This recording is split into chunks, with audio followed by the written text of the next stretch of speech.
সালাম আলাইকুম। আজকে আমরা সৌদি আরবে পাকাইছি। এই যে দেখেন মুরগির মাংস বোনা, এটা হচ্ছে নালিয়া শাক, ধনিয়া পাতা ভর্তা, গরুর মাংস কালা বোনা।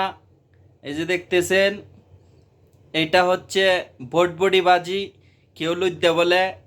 আমাদের আজকের খাবার আইটেম সৌদি আরবে বাংলাদেশের খাবার আইটেম, অনেক মজার।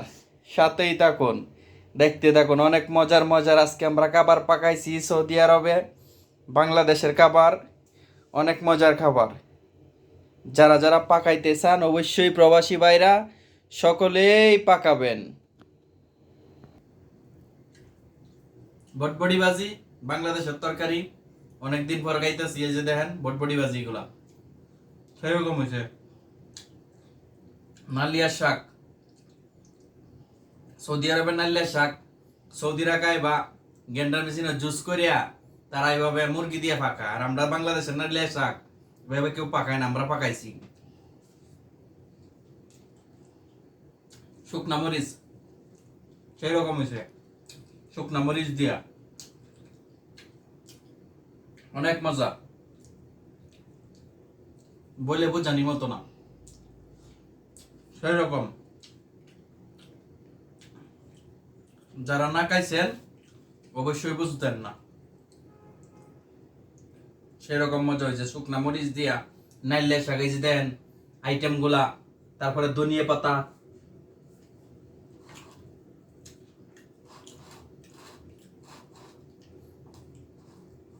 এটা ভাই একটা জব্বর জিনিস, মানে কি জোশ, মানে বলার মতো না, বলা বোঝানোর মতো না, এরকম একটা মজার। ধনিয়া পাতা যে ভর্তা, এটা না খাইলে ভাই কেউ বুঝবে না।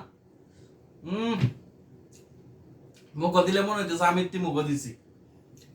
ধনিয়া পাতা ভর্তা ভাই, যারা না খাইছেন ধনিয়া পাতা ভর্তা এরা বুঝবেন না এটা যে কি মজা। মনে হয় আপনি খাইতেছি। মনে দিলে ভাই পানি এসে যাবো জিব্রায়। যারা পয়সা থাকবো খাইবো। এই যে দেখেন মুরগির মাংস, এই যে দেখেন গরুর মাংস বোনা, বাংলাদেশি খাবার সব আজকে পাকানো হয়েছে। এই যে দেখেন মুরগির মাংস, অবশ্যই সব খাবো কারণ অনেক আইটেম, সমস্যা নাই। সবগুলা খায়া টেস্ট করলাম যে সেই রকম হয়েছে। দেখেন এই যে দেখেন শাক, মাংস বোনা, গরুর মাংস বোনা, এটা মুরগির মাংস বোনা ভাই খাইলাম যে জোস্ট, মানে সবগুলোই খাবো, সব আইটেম, মানে বাংলাদেশি খাবার। প্রবাসী ভাইরা সকলেই পাকাবেন, মজার খাবার, অনেক দিন ধরে খাই না। হয়েছে। হয়েছে।